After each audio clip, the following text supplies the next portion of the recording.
Empresas estão adotando projetos de incêndio para mais segurança nos locais de trabalho. Como identificar desde cedo uma pessoa autista? Uma receita deliciosa de caldo de mandioca com carne seca de dar água na boca. E ainda a nossa repórter Júlia Keifani vai falar com a nutricionista Ana Paula Paiva. Eu vou conversar com a nutricionista Ana Paula Paiva, que vai nos falar sobre a importância de manter uma dieta equilibrada e dos riscos das dietas radicais. E para quem curte música de qualidade, vamos saber um pouco sobre a banda Bêbados Habilidosos. Eu sou Karina Campos. E eu, Júlia Marques. O Jornal do Intervalo está começando.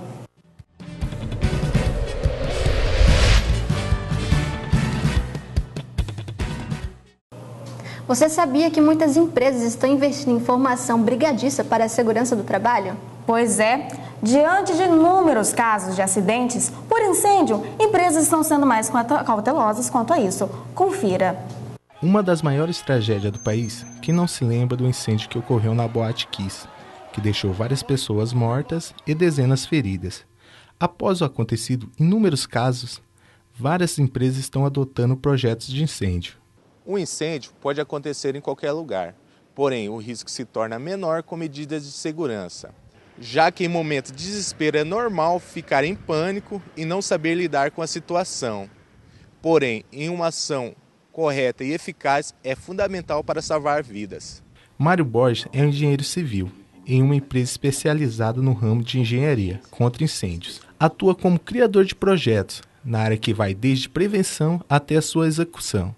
A negligência em não adequar a edificação e enxergar como um gasto e não como um investimento, ela pode ser a diferença entre a vida e a morte e a diferença entre a perda ou não do patrimônio do empresário. Então, é uma preocupação que todo empresário deveria ter de planejar sua segurança previamente ao montar a sua empresa. O projeto em si, ele é muito proporcional a... Ele tem alguns parâmetros com base no tamanho da edificação e com base na ocupação, ou seja, na complexidade. Um projeto de um condomínio residencial, ele tem muito menos complexidade do que o projeto de uma usina de etanol, por exemplo, que tem caldeiras, ele tem reservatórios de combustíveis, né? Tem uma série de fatores de risco de segurança. Então, tem valores diferenciados. Mas, em média, a gente pode falar na faixa aí de R$ 4 a R$ 5 por metro quadrado de área construída da edificação. Esse é um valor médio de mercado para a elaboração de um projeto. Como deve ser o procedimento de fiscalizações e leis que são passadas para as empresas, é o que explica o Major Doca.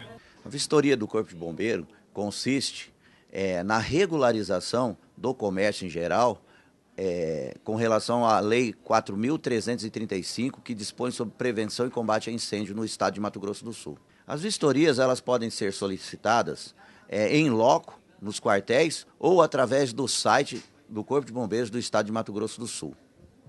Como regularizar uma edificação ou uma casa noturna que esteja com pendências? O passo é contratar um engenheiro ou arquiteto para deixar o local em condições com relação à Lei 4.335, ou seja, cumprir a legislação de acordo com as necessidades para o local. Quais são as sanções para quem não tem a licença ou esteja com a licença vencida? Desde a notificação até a multa e interdição. Investir é necessário principalmente quando se trata de segurança. Vamos falar agora sobre o autismo. Você sabe o que é? O transtorno geralmente é diagnosticado na infância e apresenta algumas características visíveis aos pais. Veja da reportagem de André Felipe. O autismo é um distúrbio que afeta a comunicação e a socialização de uma pessoa. Segundo a Organização Mundial da Saúde, existem cerca de 2 milhões de autistas no Brasil. O sintoma do autismo, eles classificam num tripé,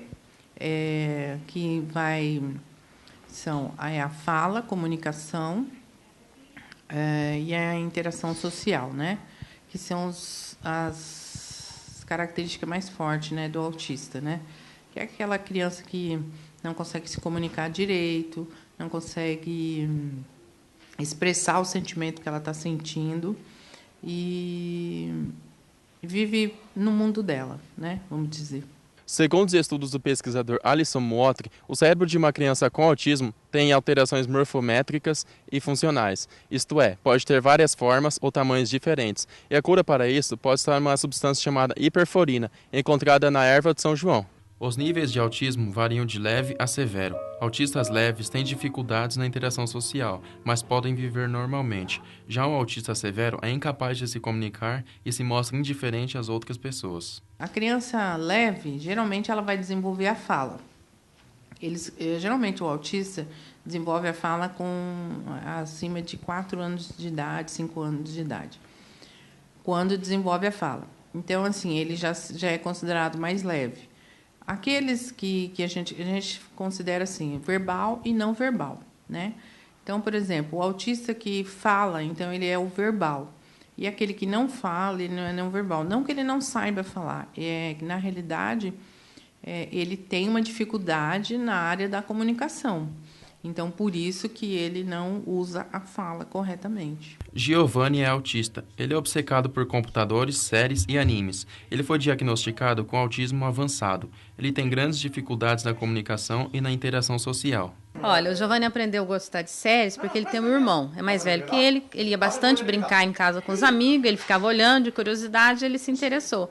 A partir dali, ele nunca mais deixou. Mas desde pequenininho, o Giovanni, ele gostava de ir no computador, ele fazia joguinhos, toda a vida foi assim, toda a vida. E é assim que ele aprendeu, através do irmão dele. O Giovanni, gente, ele não estuda, né? Então, a gente não tem ainda, um futuro que ele vá fazer alguma coisa, né? Então, o que o Giovanni faz mesmo é brincar aqui, brincar dos joguinhos dele, assistir vídeo, né? E ele gosta de ir ao mercado, é isso que meu filho gosta de fazer. Ele não tem muita amizade, né? Porque por conta do autismo ele não consegue chegar muito próximo das pessoas. Mas é isso, o Giovanni, o futuro dele é incerto ainda. E com a família, ele se dá bem? Olha, com todo mundo. Você pode ver que o Giovanni é uma criança sempre alegre, né? Ele não é uma criança que a gente vê muito autista deprimido, né? Muito autista bravo, muito autista, né? Que às vezes é revoltado. E o meu filho não. Meu filho é uma criança tranquila porque ele sente que ele é amado, né? Desde pequenininho, então, como ele tem um irmão um pouquinho mais velho que ele, então a gente dá uma bronca no irmão mais velho e dá uma bronca nele. E ele vê que ele tá ali, né? Então ele tá tudo certo. Ele adora a família inteira, ele adora dormir no quarto do irmão, né? Isso ele gosta demais. Então, ele sempre está perto. Ele gosta de ficar na salinha dele, mas ele sabe que a família está ali e que ele é muito amado, né? Então, por isso que eu acho que o Giovanni é uma criança tranquila, né? E feliz. Como que a mãe deve cuidar do filho que é autista? Então, primeiro você tem que ter uma persistência muito grande. Você tem que criar uma rotina para essa criança, desde ele aprender a tomar banho sozinho, se vestir sozinho, escovar dentes, os aspectos diários diário dele, da vida dele, que a gente chama AVD, né? Então, assim, o autista tem que ser ensinado mesmo. Ele não consegue imitar o comportamento humano. Então, por isso que você tem que ficar naquela questão de ensinar e sempre cobrar rotina. Porque é uma forma de diminuir a ansiedade deles e eles levarem uma vida normal, né? Sem muito estresse. Porque para eles é difícil, eles não conseguem ver o mundo nosso como nós vivemos da forma deles. Eles não têm essa questão de regras sociais, eles não entendem isso. Então, você tem que ensinar como ele deve se comportar em cada ambiente. Qual que são os tratamentos do autismo? Então, o autista, ele tem que ter um tratamento na linha comportamental, né? A gente tem vários métodos, PECs, TIT e o ABA, que é a terapia comportamental, que é uma terapia provada cientificamente, que tem êxito com os autistas. Quais são os profissionais que atendem nesse caso? Seriam um psicólogo, um psiquiatra, um terapeuta ocupacional e uma fonoaudióloga. É o básico, tá? Que um autista tem que ter. O tratamento do autista é terapêutico, não é medicamentoso. Alguns autistas tomam medicação para controlar a ansiedade, às vezes impulsividade, agressividade, mas isso é em último caso, entendeu? Porque o que vai realmente funcionar com ele são as terapias. E aí é o que vai fazer com que ele consiga levar uma vida melhor possível, dentro do quadro dele que ele se encontra. Se seu filho deu sinais ou sintomas que apontam ao autismo, é fundamental procurar um especialista. No próximo bloco, veremos um prato delicioso e, claro, um pouco de bêbados habilidosos. Não sai daí, voltamos já já.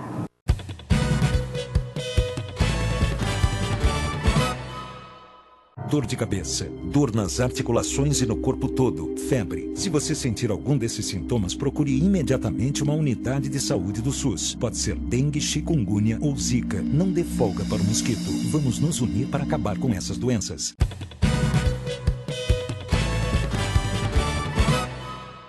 Fondis, caldos, queijos e vinhos são os pratos sazonais mais conhecidos para a população nessa época do ano. Nossa repórter Thalita Rangel vai nos ensinar como se faz uma receita deliciosa para os dias frios. E para preparar uma receita deliciosa, estou aqui no Espaço Gastronômico Dedê Sesco, para que junto dela possamos realizar uma receita nutritiva e saborosa. Vamos lá?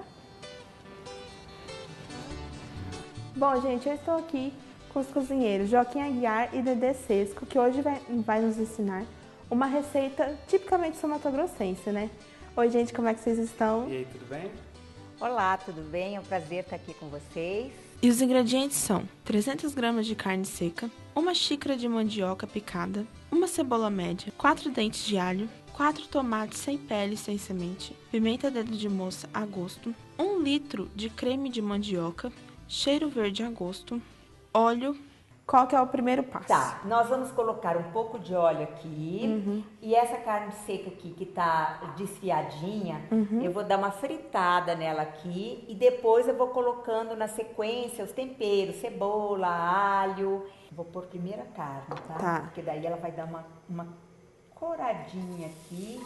Eu acho que ela fica bem interessante, saborosa, mais saborosa. E a carne cozinhou mais ou menos por quanto tempo, Dedê? Olha, geralmente uma meia hora, né, pra ela ficar bem macia. Eu vou pôr mais um pouquinho de óleo. Porque daí eu vou pôr a cebola aqui, ó. Sim. E o alho. Eu coloquei a cebola, deixa refogar um pouquinho, ó. E daí eu vou colocar o alho. Vou deixar primeiro ela fritar um pouquinho. E agora, depois dourar um pouco a cebola, coloca o alho. Coloco o alho, ó. Também vou deixar dar uma dourada. A cebola, eu deixei ela perder a água e ela perder aquele aroma ácido. Daí eu coloquei o alho. Porque o alho, ele doura mais rápido que a cebola. Agora, vou pôr na sequência, tá bom? Tá bom. Vou pôr primeiro o tomate. Tá sem pele, sem semente, sem pele, sem semente. 4 tomates, ó. Vou pôr um pouquinho de sal já para ir temperando. Eu vou colocar a minha pimentinha dedo de moça, que eu adoro. Aqui no caso, gente, eu tirei a semente, eu vou colocar uma semente inteira. Eu gosto de caldinho para eu tomar, como nós que vamos tomar depois, né, Thalita? Não é, Jaquim? Eu gosto apimentadinho. Eu reservei um pouco da mandioca cozida, ó, e deixei picadinha, ó, aqui, que vai virar o caldo propriamente dito. Você pode guardar também mais caldo da carne e usar, tá? Aqui no caso eu tô usando a água, porque eu aproveitei o caldo para fazer o creme de mandioca. O creme de mandioca. Tá cheiroso? O cheiro tá maravilhoso. Tá maravilhoso. Né? E cheio de surpresinhas aqui, Sim. ó, de carninha desfiada, pedacinhos de mandioca, de tomate. Olha aí, ó. O alho, a cebola. Agora eu vou pôr já o creme. Ó, ele tá bem grosso, então eu ponho ele aqui e vejo a consistência que eu quero depois, tá? Posso pôr mais, posso pôr menos. Vou deixar ele apurando um pouco no fogo, né? Vou pôr a tampa, ó.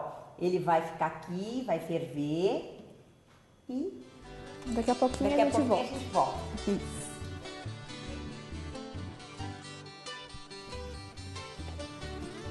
E tá pronto agora o caldo? O caldo, olha aqui, eu vou pôr um pouquinho de cheiro verde, porque ele dá mais sabor antes de servir. Já vou desligar, ó, porque ele tá nervoso, já querendo servir.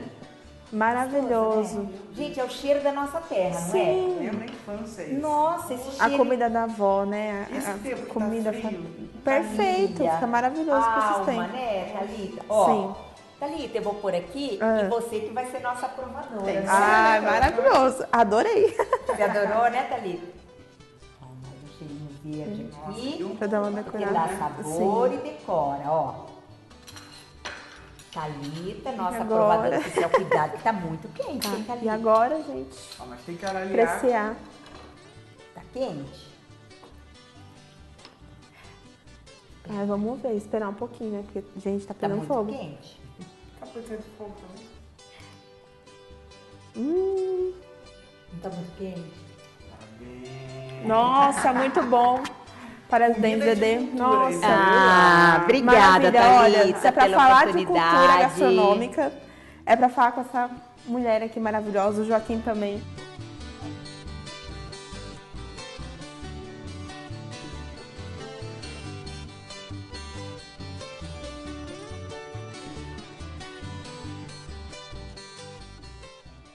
Obrigada, Thalita.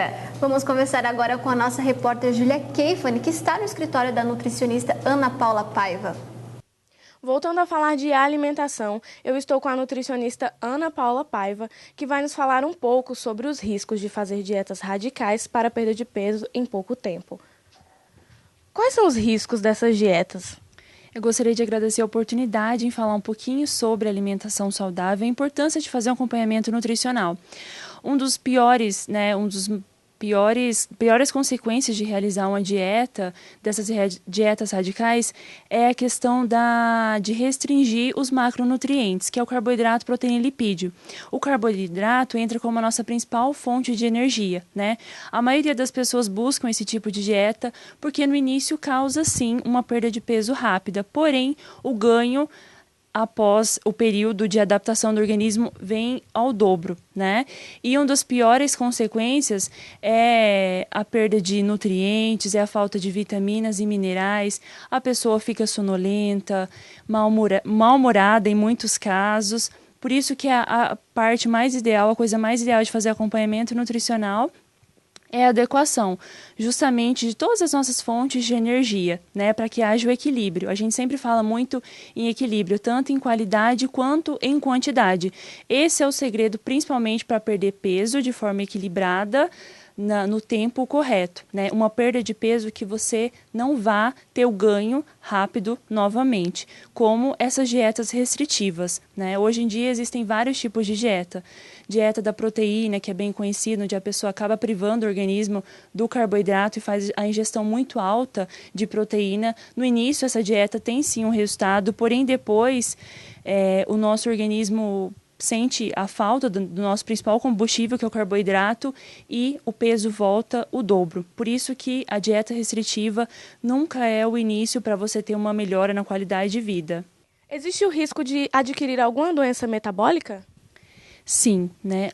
O que a gente chama de doença metabólica é a própria hipertensão e a diabetes, né? Que acontece muito por quê? Ou por excesso de ingestão de algum nutriente ou pela falta de ingestão de alguns nutrientes, né? Então, por isso, como eu disse anteriormente, o mais importante é que você consiga adequar as quantidades de macro e micronutrientes, né, que são carboidrato, proteína, vitaminas e minerais e lipídios, para que tenha o equilíbrio na alimentação e não ocorra o risco de desenvolver alguma dessas doenças metabólicas, que são as doenças adquiridas que a gente também chama, né, que a pessoa pode adquirir ao longo da vida, não só sem considerar a questão de genética ou de ter já nascido com alguma dessas doenças. Por que é fundamental ter o acompanhamento de um nutricionista nessa reeducação alimentar? O papel do profissional nutricionista, além de adequar as quantidades ideais, né, das necessidades de qualquer indivíduo, é poder atender a necessidade daquela pessoa, né? A gente sempre fala, o papel do nutricionista é trabalhar de forma individual e não entregar nada pronto. Talvez o que seja bom para mim não é bom para você. Então, o nosso papel é fazer essa individualidade, né?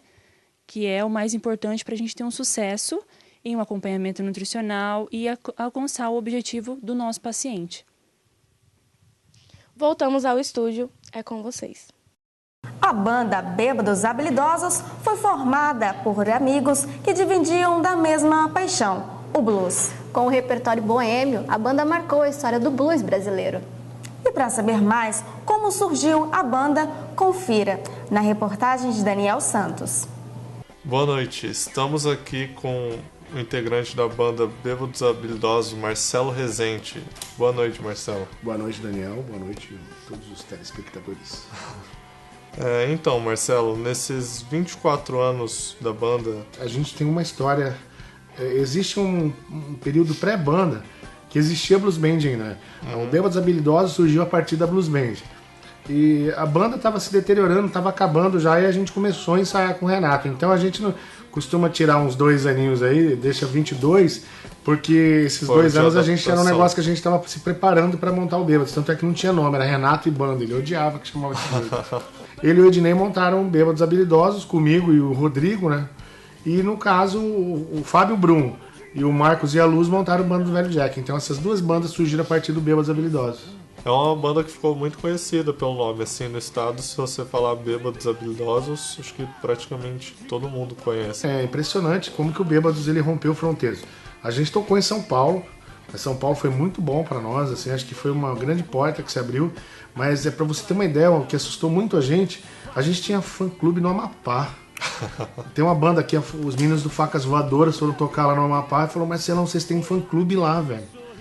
E temos uma galera que curte em Cascavel, no Paraná, tem um monte de gente que curte, Rio Grande do Sul. E qual que você acha que foi o show mais marcante, assim, dessa carreira de vocês? Nossa, teve uma porrada, mas esse aqui, lá em São Paulo, foi no dia 7 de setembro de 2005. Era um festival chamado Dia da Música Independente, que é o Dia da Independência, né? Uhum. E foi na frente do Monumento do Ipiranga. E quando a gente começou a tocar, me aparece o Luiz Carlini. Luiz Carlini, pra quem não sabe, ele foi o guitarrista da banda Tutti Frutti, que era a banda do primeiro disco solo da Rita Lee, quando ela saiu dos Mutantes. Depois o Carlini veio tocar com Camisa de Vênus também. Mas estava parado ali do nosso lado o Luiz Carlini e tem uma música nossa chamada Mutantes, ele pediu para tocar junto. Ele pegou a Gibson Les Paul dele, plugou lá no ampli dele e junto com o Fábio Brum, né, era o guitarrista na época, fez o som.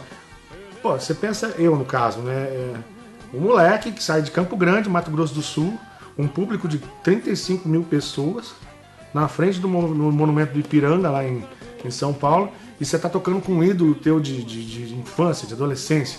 Foi muito marcante por conta que partiu naturalmente dele. Ele chegou, pediu para tocar e deu uma caixa com a gente. Como que foi e por que vocês entraram em hiato? Não, o Bêbados foi o seguinte, teve muito problema interno, o Renato passou por uma fase muito autodestrutiva, ele teve um infarto, né, ele quase morreu, o médico chegou a dizer para ele, olha, você não vai ter uma segunda chance. E aí o que aconteceu? Ele ficou 6 meses, depois que ele se recuperou, ele ficou 6 meses de boa, não estava enfiando o pé na jaca como ele enfiava anteriormente, mas de repente ele voltou com força total. E aí o que aconteceu? Um belo dia ele chegou loucaço lá no palco, a gente ia tocar, ele subiu, bebaço, meteu a mão no meu ombro e falou, hoje o Bêbados acabou. E falou a mesma coisa para todos os componentes. Aí a gente, assustado, tocamos, foi acho que um dos shows mais tristes. Tocamos, cada um foi para um canto, na hora de ir embora, acertou, recebeu o cachê. Aí o Rodrigo, né, o guitarrista, ficou pé da vida e publicou na nossa página do Facebook. Após 22 anos de estrada, anunciamos o final da banda Bêbados Habilidosos. Em fevereiro de 2015 ele faleceu. Ele teve teve um AVC seguido de 7 paradas cardíacas e morreu. A minha música favorita é Mutantes. Lembro certinho o dia que a gente fez, o Renato mostrou no violão, eu já criei a linha de baixo na hora. E quando a gente terminou, a gente brincou, né? Fizemos a nossa obra-prima. E grudou que nem chiclete. É isso. Entendi, Marcelo. Muito obrigado. Eu que agradeço aí. Valeu, galera. Eu sou Daniel Santos, pro Jornal do Intervalo.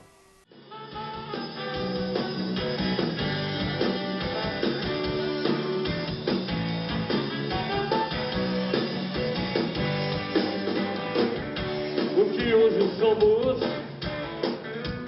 não se compara ao que fomos antes, quando éramos bem mais mutantes. Nem Deus no céu,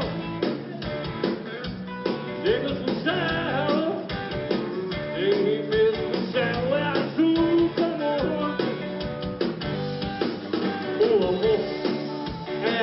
única coisa eternamente nova. O tempo passa e ele continua, deixando a gente à prova.